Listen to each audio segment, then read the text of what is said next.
नमस्कार दोस्तों, मैं अर्जुन आपका स्वागत करता हूँ स्टे बाय अर्जुन के यूट्यूब चैनल में। तो दोस्तों, आज की हमारी क्लास है सिंधु नदी तंत्र के बारे में जो है आज की हमारी क्लास है। तो दोस्तों, वीडियो को अंत तक जरूर देखना ताकि सभी क्वेश्चन जो है आपको आसानी से याद हो जाएं। साथ ही दोस्तों, अगर आप हमारे चैनल पर पहली बार आए हैं तो हमारे चैनल को भी सब्सक्राइब कर लीजिएगा, साथ ही बेल आइकन को प्रेस कर लीजिएगा ताकि हमारे आने वाले वीडियो का नोटिफिकेशन जो है आप तक पहुँचता रहे। तो चलिए दोस्तों, वीडियो को स्टार्ट करते हैं। यानी यहाँ पे आप हेडिंग डाल लेते हैं सिंधु नदी तंत्र। सिंधु नदी तंत्र, सिंधु नदी तंत्र। तो दोस्तों, यहाँ पे जो है आज की क्लास हम पढ़ने वाले हैं सिंधु नदी तंत्र के बारे में जानेंगे। तो आप दोस्तों यहाँ पे जो है एक मैप बना लेते हैं अच्छे से ताकि आप सभी को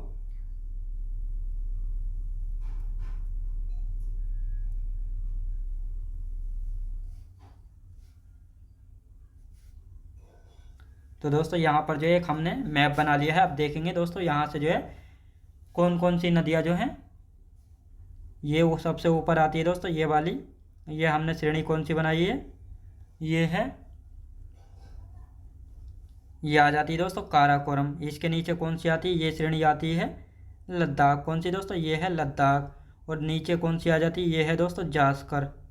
कौन सी है, जास्कर। अब बात करते हैं तो सिंधु नदी कहाँ से निकलती है। तो सिंधु नदी की यदि बात की जाए तो दोस्तों सिंधु नदी यहाँ से निकलती है। कहाँ से, तिब्बत से निकलती है। कहाँ से दोस्तों, तिब्बत से निकलती है। तिब्बत में कहाँ से निकलती है, मानसरोवर झील से। कहाँ से दोस्तों, मानसरोवर, मानसरोवर झील से। यानी तिब्बत में जो है मानसरोवर झील से जो है निकलती है। अब दोस्तों यहाँ से जो है इस प्रकार ये आती है, फिर इस प्रकार जो है यहाँ से, और इस प्रकार जो है ये बहती है। ये कहाँ पे दोस्तों, इधर अरब सागर। ये याद रखेंगे दोस्तों, इधर क्या पड़ता है, इधर अरब सागर में जो है अपना जल गिराती है। कहाँ पे दोस्तों, अरब सागर में जो है अपना जल जो है गिराती है।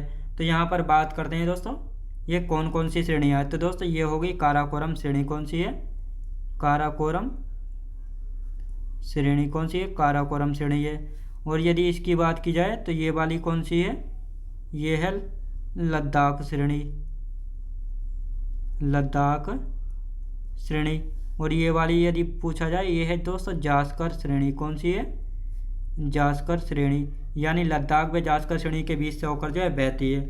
अब यहाँ पर एक क्वेश्चन और बनता है कि सिंधु नदी जो है ये वाली, ये सिंधु नदी भारत में कहाँ से एंटर करती है और ये कहाँ से जो है भारत से बाहर निकलती है। तो इनको भी आपको पता होना चाहिए।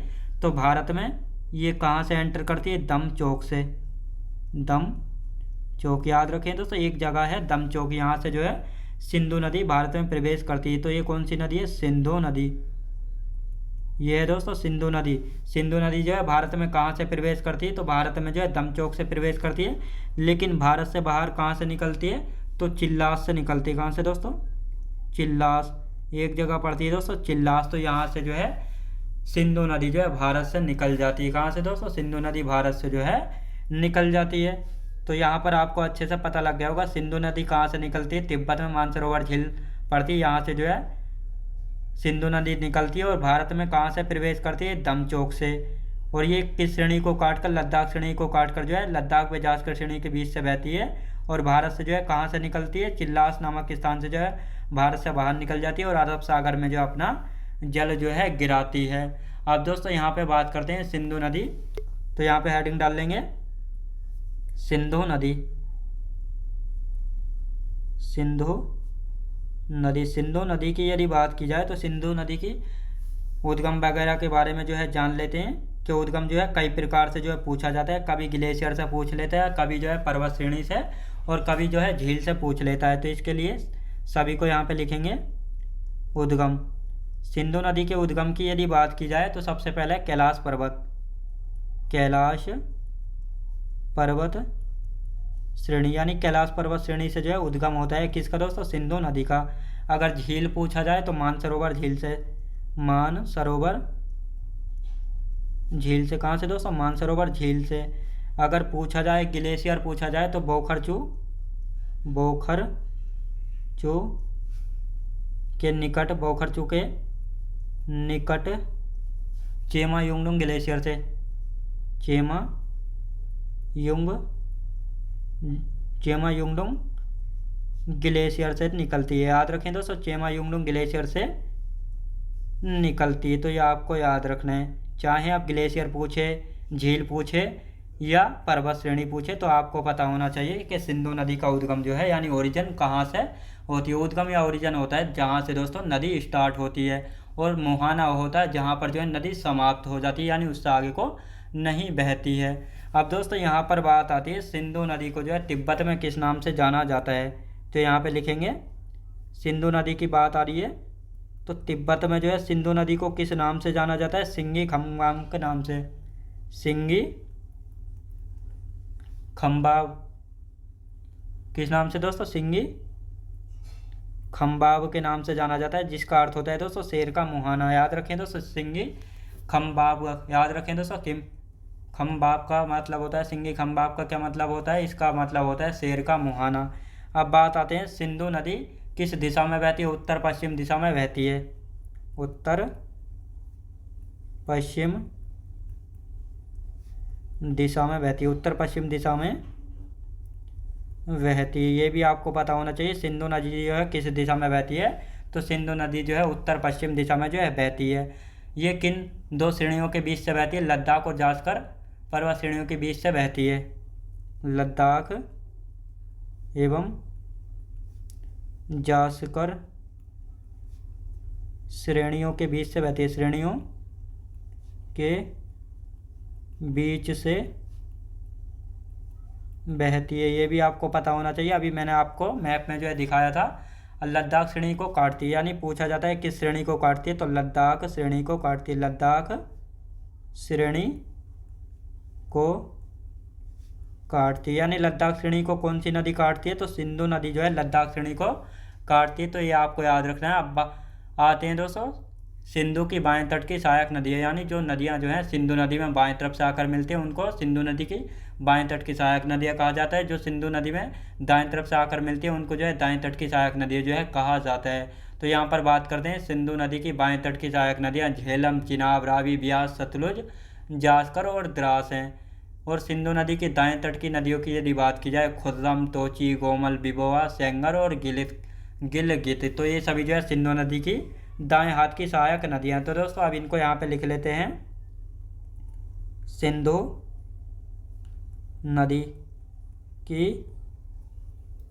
नदी की बाएं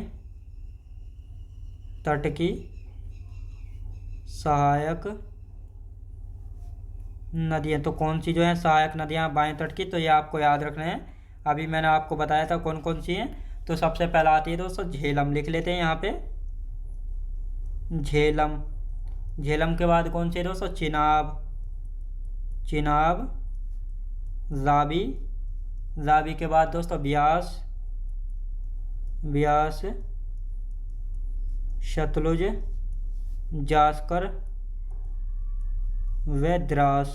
तो ये सभी जो है सिंधु की बाएं तट की नदियां हैं, जो कि बाएं तरफ से आकर जो है सिंधु नदी में मिलती है। आप देख लेते हैं दोस्तों, सिंधु नदी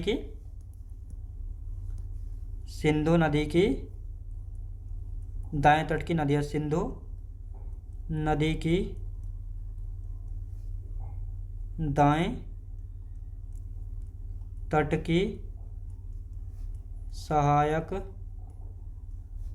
नदियां, यानी कौन कौन सी सिंधु नदी की दाएं तट की सहायक नदियां। तो इनको भी जो है देख लेते हैं कौन कौन सी हैं। तो यहाँ पर हम बात करते हैं, सबसे पहला आती है दोस्तों खुर्रम, यानी खुर्रम हो जाती है। खुर्रम के बाद आते हैं दोस्तों तोची के बाद आते हैं गोमल के बाद आते हैं दोस्तों बिबोआ। और यदि बात करते हैं सेंगर व गिलगित, तो ये सभी जो है दोस्तों सिंधु नदी की जो है दाएं तट की सहायक नदियाँ, जो कि दाएं तरफ से आकर जो है सिंधु नदी में मिलती हैं। अब दोस्तों यहाँ का जो है एक बार रिवीजन कर लेते हैं यहाँ तक, और फिर उससे आगे की जो है हम बात करेंगे, ताकि हाथों हाथ जो है आपको ये सब याद होता हुआ चले। तो दोस्तों हम यहाँ पर बात करते हैं सिंधु नदी की यदि बात करते हैं, तो इसका उद्गम जो है तिब्बत में मानसरोवर झील से होता है। और ये भारत में कहाँ से एंटर करती है, दमचौक से जो है भारत में एंटर करती है। और किस श्रेणी को काटती है, तो लद्दाख श्रेणी को काटती है। और जास्कर व लद्दाख के बीच से जो है बहती हुई चिल्लास नामक स्थान से जो है भारत से बाहर जो है निकल जाती है। और ये अपना जल कहाँ पे गिराती है? अरब सागर में। याद रखें दोस्तों, अरब सागर में जो ये अपना जल गिराती है।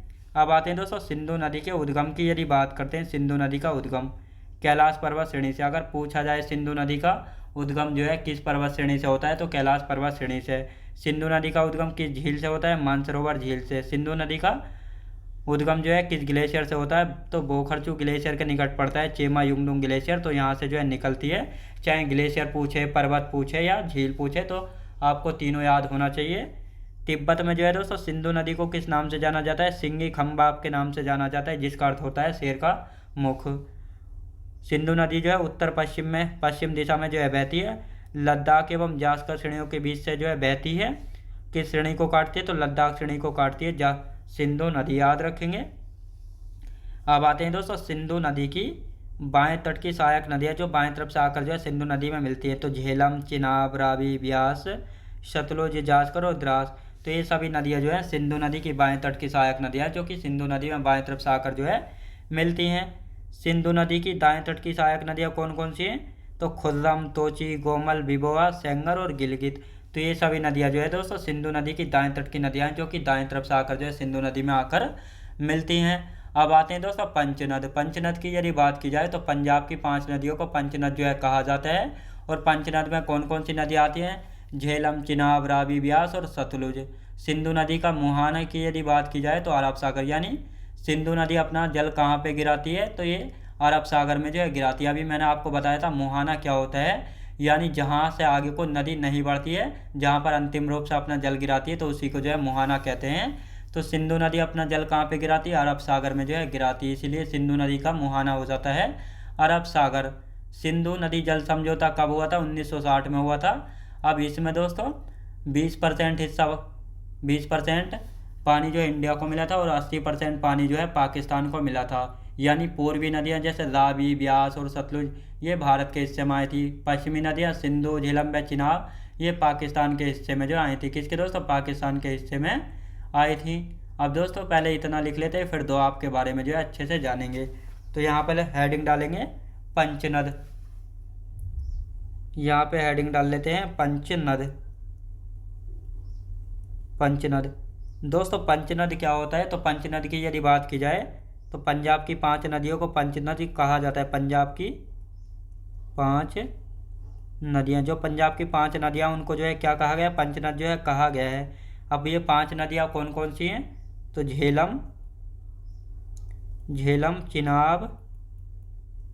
चिनाब, रावी, ब्यास और सतलुज, ये नदियाँ जो है पंजाब में बहती हैं, तो इसलिए जो है पंजाब को 5 नदियों की भूमि जो है कहा जाता है। और साथ ही दोस्तों पंचनद भी जो है कहा जाता है। अब आते हैं दोस्तों सिंधु नदी का मुहाना। सिंधु नदी का मुहाना। सिंधु नदी का मुहाने की यदि बात की जाए तो अरब सागर में जो है सिंधु नदी अपना जल गिराती है अंतिम रूप से। याद रखें दोस्तों, अंतिम रूप से। अब बात करते हैं सिंधु नदी जल समझौता जो है कब हुआ था, तो इसको जो है लिख लेते हैं यहाँ पे। सिंधु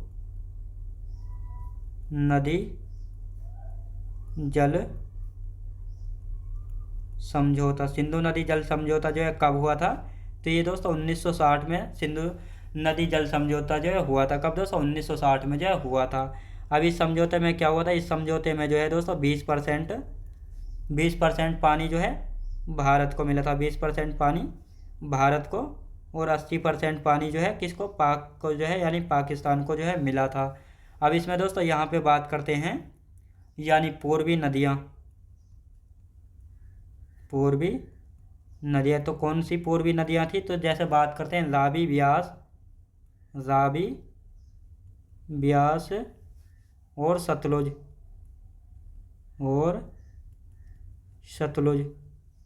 ये भारत के हिस्से में आई थी। भारत के हिस्से में, किसके दोस्तों? भारत के हिस्से में आई थी। और यदि बात करते हैं पश्चिमी नदियों की यदि बात की जाए, पश्चिमी नदियाँ सिंधु,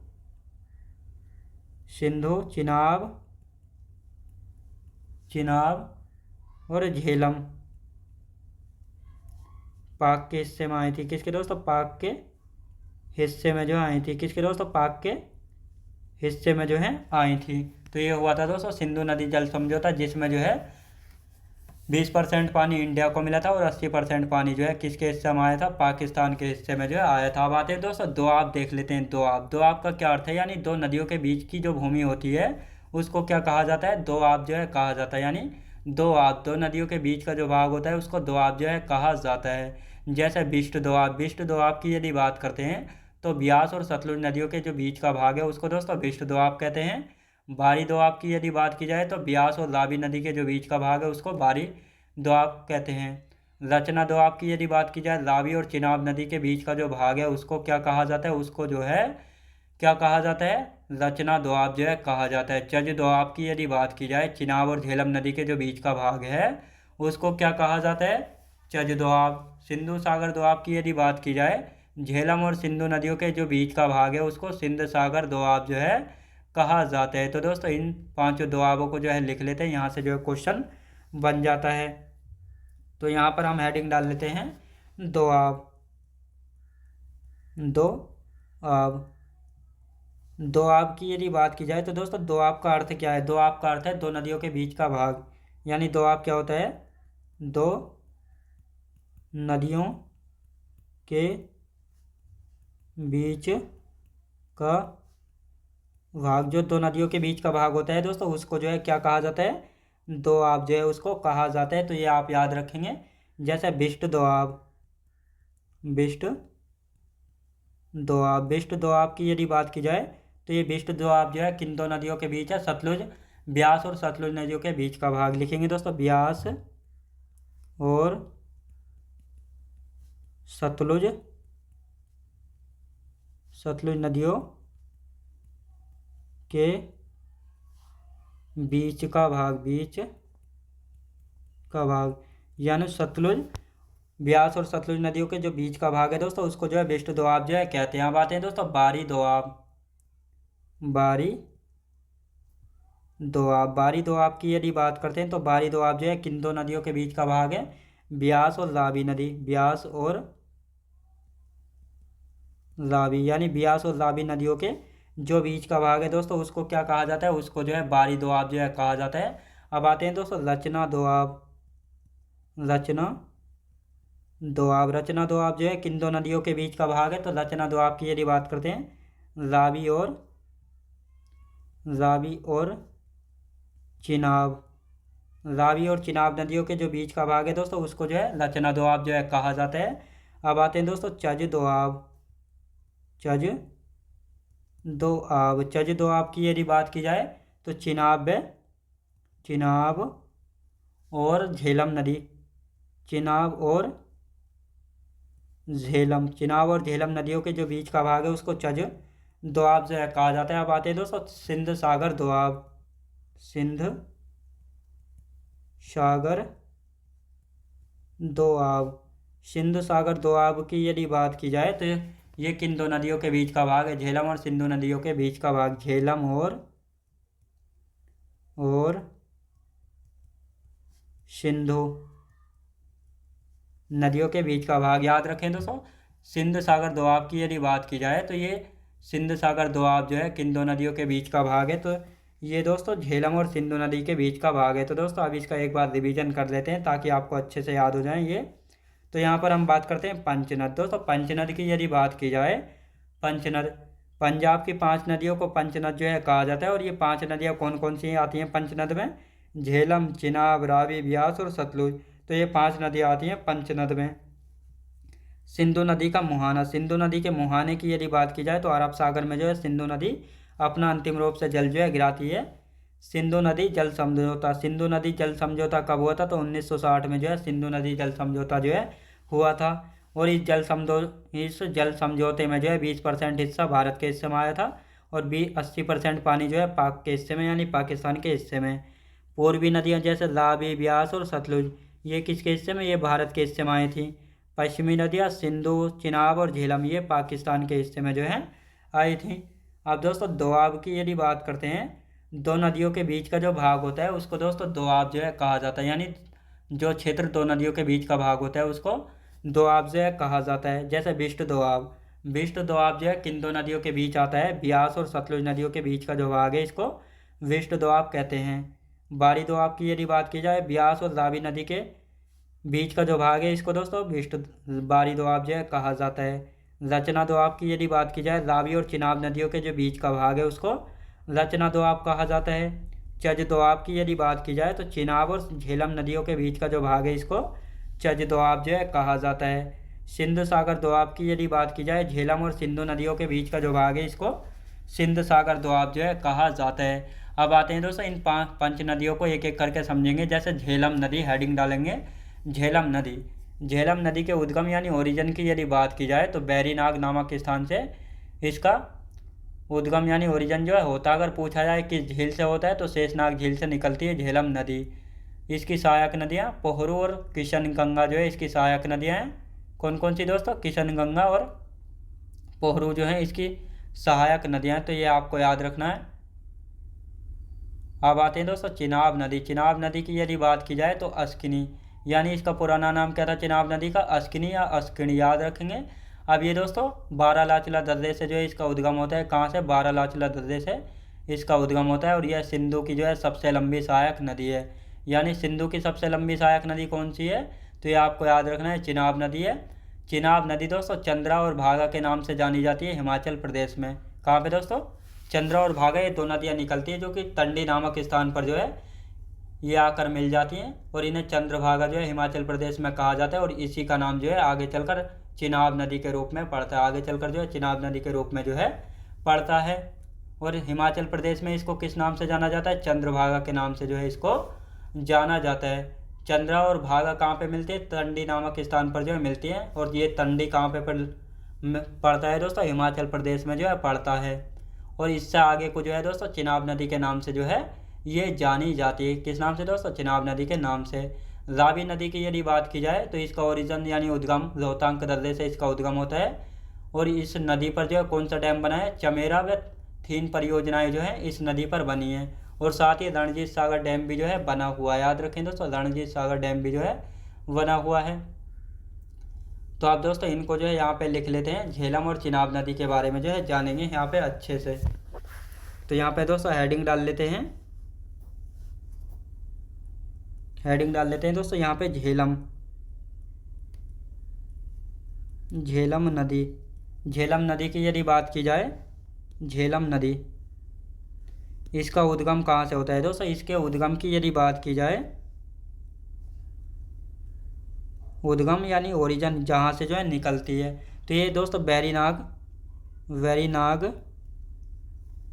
नामक स्थान से, नामक स्थान से निकलती है, यानी बैरीनाग नामक स्थान से निकलती है। अगर पूछा जाए किस झील से निकलती है तो शेषनाग झील से, शेषनाग झील से। याद रखें दोस्तों, शेषनाग झील से जो है निकलती है। तो ये आपको याद रखने हैं। सहायक नदियाँ कौन कौन सी हैं, सहायक नदियाँ यानी झेलम की सहायक नदियाँ कौन कौन सी दोस्तों, पोहरू और किशनगंगा, पोहरू और किशन गंगा। याद रखें दोस्तों, पोहरू और किशन गंगा जो है ये किसकी सहायक नदियां हैं, तो ये किसकी सहायक नदी है, ये जो है दोस्तों किसकी, ये झेलम की, जो झेलम की सहायक नदियां किसकी दोस्तों, झेलम की जो है सहायक नदियां। यानी बात करते हैं झेलम, इसका उद्गम जो है बैरीनाग, बैरीनाग नामक स्थान से जो है इसका उद्गम जो है होता है, यानी ओरिजिन होता है। अगर पूछा जाए किस झील से जो है झेलम नदी निकलती है तो शेषनाग झील से जो है इसका उद्गम होता है। सहायक नदियाँ पोहरू और किशनगंगा जो है इसकी सहायक नदियाँ हो जाती हैं। तो ये आपको याद रखना है। तो दोस्तों आज की क्लास जो हमारी यहीं तक रहेगी। तो दोस्तों मैं उम्मीद करता हूँ आपको वीडियो क्वालिटी कंटेंट वगैरह सभी कुछ आपको पसंद आया होगा। पसंद आया तो लाइक से और सब्सक्राइब करना बिल्कुल भी ना भूलें। साथ ही दोस्तों अगर आप हमारे चैनल पर पहली बार आए हैं तो हमारे चैनल को भी सब्सक्राइब कर लीजिएगा, साथ ही बेल आइकन को प्रेस कर लीजिएगा ताकि हमारे आने वाले वीडियो का नोटिफिकेशन जो है आप तक पहुंचता रहे। तो चलिए दोस्तों मिलते हैं नेक्स्ट वीडियोज़ में।